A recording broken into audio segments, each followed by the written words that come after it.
All right, let's move on to the next spot. I'm going to be joining Bebsie on the Browns -3 if it's available at the end of the show. We move on to the next game, Saturday night, 8:15 p.m. Eastern. New England Patriots 9-4, 6-0 on the road to Indianapolis Colts 7-6, 3-4 at home. Yeah, the Robbie Tagaloa, the Samoan Thunder, they have a major COVID issue. We went over all the players. The line's gone from 6 to 3, and I'm okay with it right now, especially with all of them being vaccinated, and we're still 5 days away from that game. So I'm Boston Nick in the house. There's Big Show also joining us. Okay, we are New England Patriots 9-4, 6-0 on the road at Indianapolis Colts 7-6, 3-4 at home. We're at Lucas Oil Stadium in Indianapolis, Indiana. We have the Colts opening up as 1.5-point favorites. They're now 2-point favorites. This is going to be one hell of a football game on Saturday night. This total opened up at 44. It's now at 45.5 or 46. And this is one of the most exciting moments of the weekend, I think, ahead of us. Let's take a look at where the cash lies in this spot. We have 5,813 tickets in, 41% of the tickets on the Colts, 78% of the cash on the Colts. 33% of tickets, listen to this, 95% of cash on the under, and yet it's gone from 44 up to 45.5, and Pinnacle's already moved it to 46. Both teams come in fresh off their bye week. Patriots were last seen in their 7th straight win, 14-10 at Buffalo, in driving wind gusts that forced the Patriots to throw just 3 times. Damian Harris ran 10 times for 111 yards and a touchdown. Ramondre Stevenson ran 24 times for 78 yards. Devon Godshaw was excellent, 10 tackles. They had 2 sacks, 6 quarterback hits. And Mac Jones has emerged as the top quarterback from this draft class and the best rookie this year. He's clearly passed Jamar Chase, even though Jamar Chase is coming off his first good game in about a month. And the 5th quarterback selected in the NFL draft. He leads all rookies with 270 completions for 2,869 yards, 16 touchdowns, and he's now the overwhelming favorite to win NFL Offensive Rookie of the Year. He's 3rd among all quarterbacks with 70.3% of passes completed. He's 10th in completions, and that includes having a game where he went 2 for 3. So with 2 games left, he's already tied with 2 away games left, With 2 away games left, he's already tied the NFL record held by Dak Prescott and Ben Roethlisberger for most road wins by a rookie quarterback with 6. And the Patriots have the number 1 seed in the AFC after their win over the Bills. And they haven't had to battle with injuries too much this year. They did lose James White and Jonathan Jones, and neither are expected back this year. But there's a lot of players who were on the IR that have come back. N'Keal Harry, Trent Brown, Jamie Collins are back. Kyle Duggar's return is expected this week as well. So Damian Harris left the game with a hamstring injury. Adrian Phillips went down second last play of the game. Both are questionable, but Harris was a participant at practice today, so he's expected to be ready to go.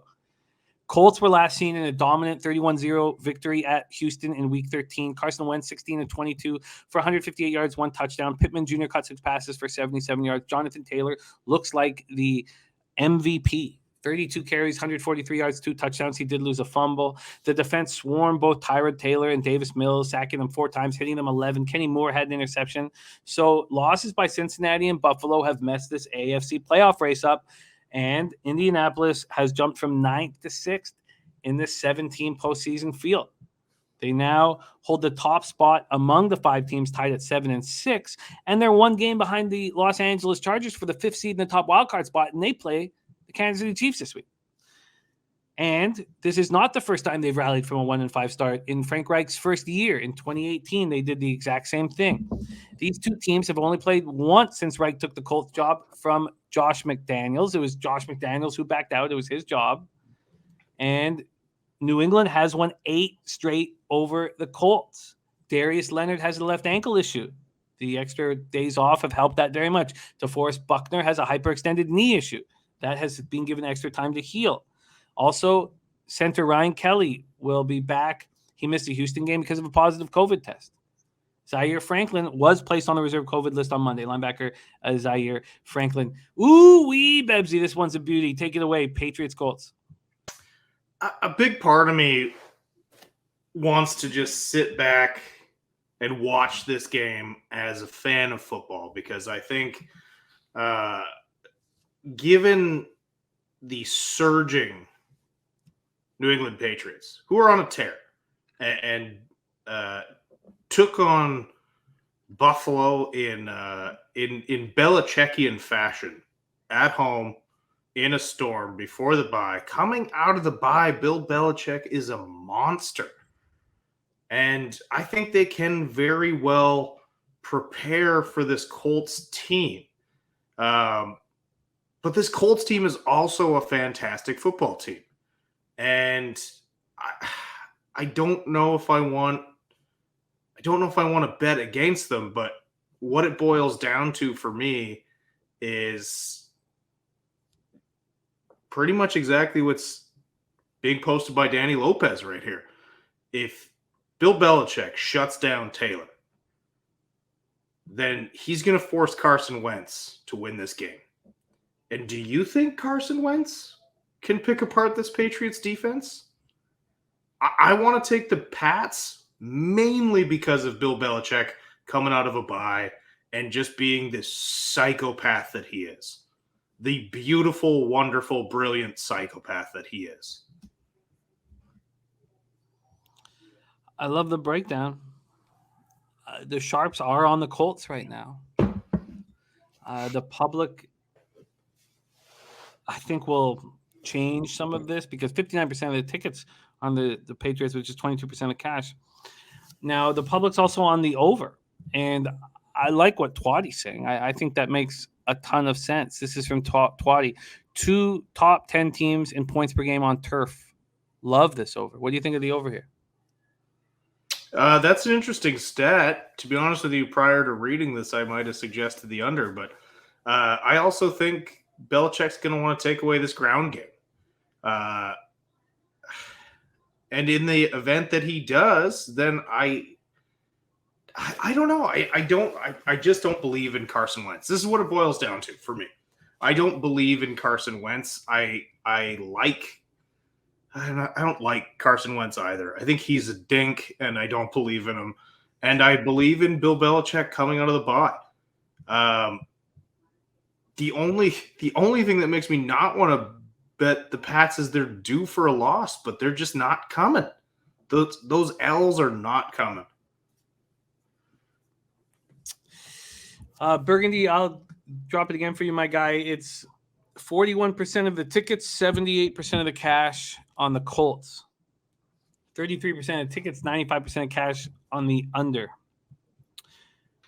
And what do you think about the Titans being vulnerable and the Colts able to possibly win the division? I'd have to look at the schedule quite closely.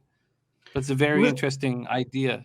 Listen, before this season started, I was mega high on the Colts if given the fact that if Carson Wentz could play adequately. You didn't need him to be a star. Remember how good this Colts team was last year with Old Man Rivers at the helm, and he single-handedly destroyed that team's hopes last year.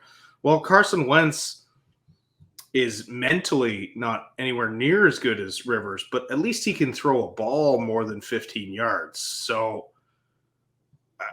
this is a good Colts team, and as mentioned, the Titans are very vulnerable. So I like that look. I think they could overtake them down the stretch because, listen, the Titans initially weathered the storm after losing Derrick Henry, but the offense is slowing down. That defense is still playing better than anyone, I think, imagined because they were so brutal last year. But yeah, they're vulnerable, and the Colts are looking great.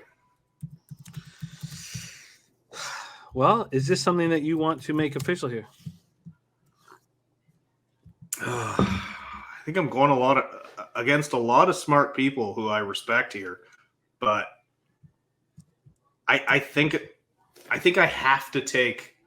You're giving Belichick. I understand it's on the road, but you're giving Belichick points coming out of a bye. I like that too much. I'm going to take the Pats here. And Michael says Titans hold the tiebreaker. It's a very important point, and the reason why you're getting such a big number is because of this game here. Because if the Colts lose this game, and that ship has sailed. Oh wow! What's Boston Nick says? Colts scare me. Of course, Nicky, Boston Nick. So he's a big Pats fan. Robbie Tagaloa on the first half under. At least I got Nuke with me. Thanks, Nuke. I love Nuke. Okay, this game for me is going to require more time for me to make a move. I just find these are two very good football teams, and I can understand everybody backing Belichick off the bye. But with the sharps on the Colts right now, I'm just going to need a little bit of time to figure everything out. By the way, Will Hill has moved this to 2.5 for the Colts. The other books are still at 2. Pinnacle's 2's at -114. So you can expect the 2.5 to come from Pinnacle in the next 36 hours or so. This is as fun as football gets. I imagine the game before this is going to be a garbage fire. But this one is going to be a thing of absolute beauty. And, anytime Belichick works, it's fun to watch. So let's see what I can get you right now. I can get you – and Circa is another book that has moved the Colts to 2.5.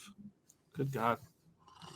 Wow. Okay, so we have a -2 at -110 available at Sports Interaction for you, Bebsie. You want it? Yes. Yes, sir.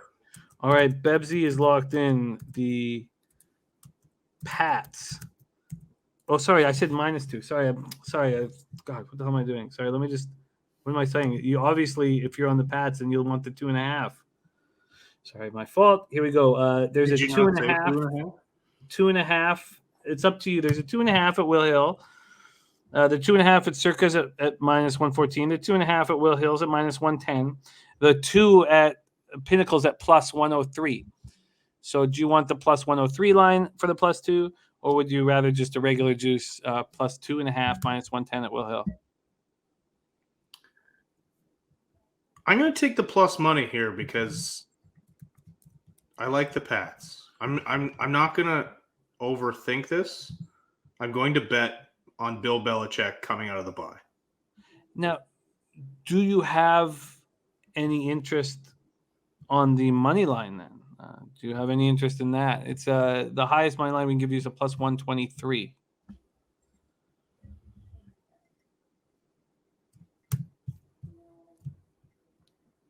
No, I'm going to hold off. Yeah, I get it. +103 is still nice. Dennis says my computer broke, so I have nothing useful to contribute. It's just nice to have you here, Dennis. And please, if you can write in, then I always keep an eye out for your comments. Twatty, though, he thinks that you should be on the money line. He thinks you should be on the money line. +2 at +103. At least you're getting a plus number for Bebsie. I'm going to need more time on this.